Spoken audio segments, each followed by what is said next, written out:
Assalamu alaikum warahmatullahi wabarakatuh. Akkam jirtanii fayyaadha jirtu hin jabaattu bakkuma jirtanitti nageenyi keessan kan eegame isiniif haa ta'u jechaati. Egaa har'a wanni nu fidee dhufe maali yoo jettan waa'ee mucaa ajjeefamee saniitii irraa dubbachuu barbaadaa jechuudha. Saani kan na dhibe Oromoon kuni bakkuma argetti maaliif akka kana maqaa of balleessa, maaliif akka kana maqaa Oromoo nyaata, maaliif akka kana maqaa sabaallee nama balleessisee ofiillee badee namallee balleessisee akkasitti nama salphisee nama gad cabsee jiraachuu barbaada. Maaliif garuu kan boo'u Oromoo, kan hidhamu Oromoo, kan ajjeesamu Oromoo, kan waa balleessu Oromoo, biyya namaa keessattillee kan dararamu Oromoo. Gatiin teessan isaasin maalumaatu rabbiin abaarsaa hangam gahu garuu wanni kun hundinuu. Dheengadda Masrii keessatti dhihoo kan ajjeefame ilmaan Oromoo dhumaa jirti jedhamee iyyama. Asiin biyya biraatti akkasii asiin kun Yemenitti lammii biyya biraa ajjeesee akkasanitti ajjeefama. Qo'ani kan jedhu mee rabbumaa sodaadhaati. Kan biyyaa baatanii maal godhuudhame mee kanuma qofa naa deebisaa wallaahi laati. Maal dalaguu biyyaa baatan? Dhalaa dhabdanii biyyaa baatanii?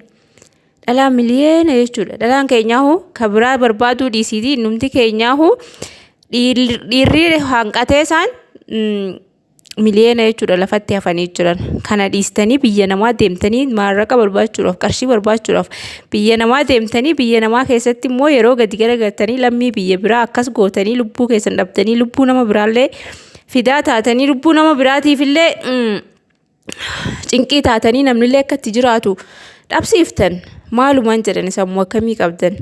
Maalumatu rabbiin akkana sin godhe? Kun abaarsaadha malee wallaahi kan nagahaati miti akka kiyyatti kan yaadu. Mee amma mucaa suni jechuudha ofii isaatii yaaduu wayyee yoo lubbuun isaatii isa mararuu dhabaatte yoo lubbuu isaatii quufee jiraate karaa kamiin yaaduu jedhee yoo yaaduu jiraate karaa kana eeggataa jiraate jechuudha. Xayyeef karaa kanaan osoo hin taane of fannisee of fudhee of ajjeesuu ni danda'a borqobaa isaatii. Maaliif nama biraatiif azaataa? Maaliif nama biraa lammii biyya ofii arrabsiisiisa? Maaliif nama jibbisiisa jechuudha? Baramma nuti Oromoo nu jibbisiisa jechuudha. Amma arabni lammiin biyya biraa lammiin isaanii tuqamtee jennaan kalas balaan buute yoomiyyuu abadal abidi nama hin maaranii ija nagaatillee nama hin laalanii jechuudha. Beekamaadha sun akka Itoophiyaa seeheetinni akka Itoophiyaa seehee Itoophiyaa keessatti barammaa namni waan akkasii yoo dalage hin ajjeefamu jechuudha. Murtiin ajjechaa itti hin kennamu. Hidhaatti jechuudha. Mana hidhaatti yookaan umrii guutuu itti ajajama. Akka umrii guutuu mana hidhaa sanitti dabarsu jechuudha. Garuu umrii guutuu san hin dabarsu. Akkas jedhama yeroo duraa yeroo itti murtaa'u achi booda bara 6-7 hangasuma hidhamee gallakkifamaa jechuudha. Akkasitti fakkaate tahee hidhameetuma gadhiifamaa tahee waanuma inni kana dalageef yookaan dhuguma lubbuu isaa quufeetiif tahee waanuma isaatti nu dhibe nuti garuu hayyee hanga fedhe yoo ta'e immoo namni keenyas nama dhugaa qabatamaa tokko hin haasa'u garuu nuti ni dhageenye jedhanii nutis jenne kalas maal goonaree waan dhageenya haasofna nutis wayii ijaan agarree deemne kaan kan amata 5 jedha kaan kan amata 8 jedha kaan akkasuma jechuudha. Haasaan namaa wal dhabaa kanuma arge haasaa jechuudha. Namni keenya guwaa xiqqoo takka argate akka buupheedha. Asii fiqee ganda tokkorraa kaasee ganda tokko keessa dubbiidha ni afarsaa jechuudha. Dhugaadhaanis qabataman isaatii ammallee adda hin baafanne.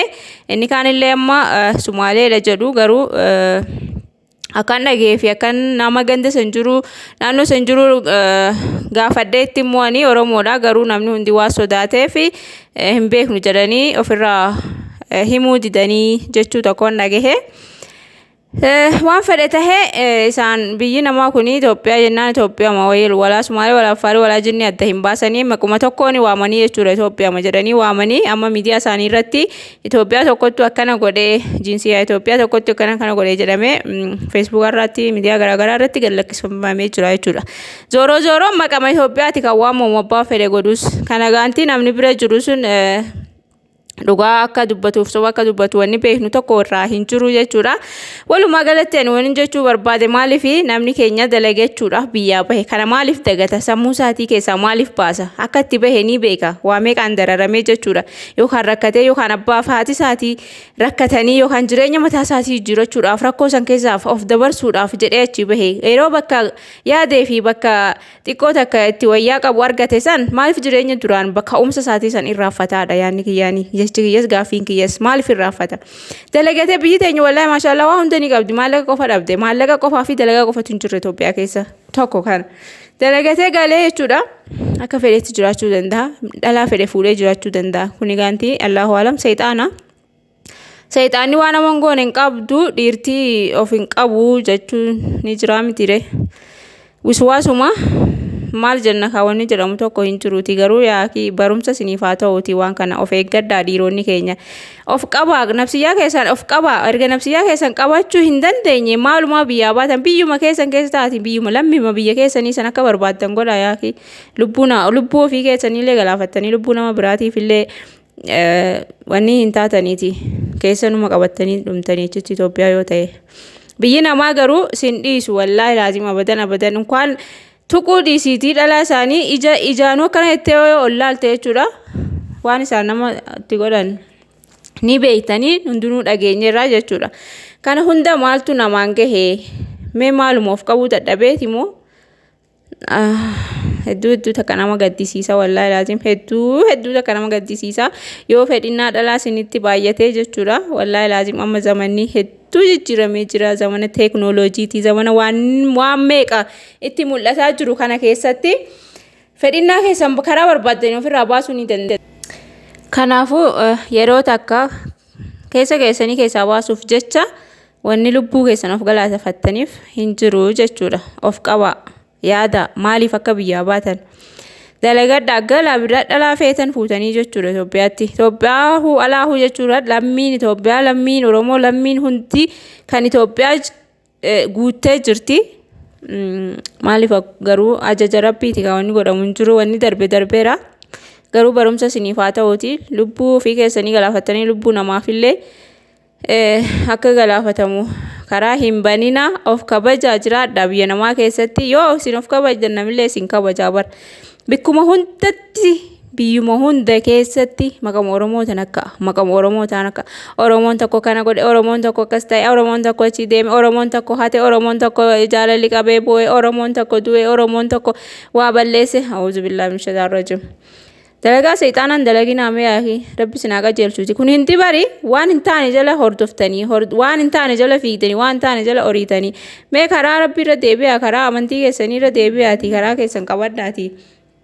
a'uuzu billaahi min shaytaani rajiim jedhaati seexaan ofirraa fagaadhaati nafsiyyaan teessan akkasin ajajjeetti hin deebinaa nafsiyyaa teessan moo'achuudhaaf mokoraame Billah alaykum wallahi laazim maqaan balleessitan ani Oromoo ta'uu kiyya of jibbee amma eessan geessamee Oromummaa kiyya kana ittiin dhaladhe ittiin guddadhe ittiin jiraataa jira dhiiga kiyya mee maaliin godhame yeroo akkana Oromoon tokko akkana tahee jedhanii wallahi dhiigatu na danfa jechuun maalumaafi maaliif tahee jedhani isinoo maaliif hime yaaddanii yaaki nama biraati yaada jireenya mataa ofiitii bichee miti namni tokko nama biraatiif rakkachuu qaba nama biraatiifis cinqamuu qaba ndee ani ofii kiyya nyaadhee dhugee quufee anumti jiraannaan nagahaa jechuu kanarraa mee bilisa haa taanuti yaaki nama biraatillee haa yaannuti hayi yeroo seexaanni nama godhu silaa waan nama godhu hin beekamu seexaanuma sanuu akka ofitti dhiyeessinu kan ofitti dhiisnu nu huma jechuudha mataa keenya kanaafuu walumaa galatti amma jarri arabaa suni amananii isa bira dalagaa ture jedhanii akka nagayeetti osoo dalagaa jiru amananii arabni immoo miskiina wallaahi akka nama keenyaa garaa hin jabaattu nama amannaan dafteetuma waa hunda siyaasa rakkabdii si amantii jechuudha si shakkitu osoo bira dalaguuti amantee kalaas waan hundaa'u mucaa xiqqishoo amata waggaa 8 itti erganii jedhan nyaata akka geessituufi sa'aatii nyaata geessuu fi bira dhaqxe sani kaanii kan irra koree qabee kan taane godhee jechuudha. Mee waan sekoondii takka hin guunneef akkasitti cinqamee akkasitti dararamee akkasitti lubbuun isaati osoo illee dafanii isa ajjeesanii isa barbareedaadhaa ta'e yeroo takka xiyyiitiin dhaanii nama ajjeesuun waanuma jiru garuu siqaayii meeqatti fidanii lubbuutti cinqanii jechuudha. dhumarratti akkasitti isa galaafatanii sababa isaatiin nama meeqatu ija hamaan laalamaa jira nama meeqatu ammallee dhumee du'ee jedhanii rabbi haa tolchu maal goonare uumamaan rabbiin uumamaan nu haa tolchu jennaa miika wanni jedhamu waan numti haa ta'uu waan numti dhiisuun harkaa batee jira.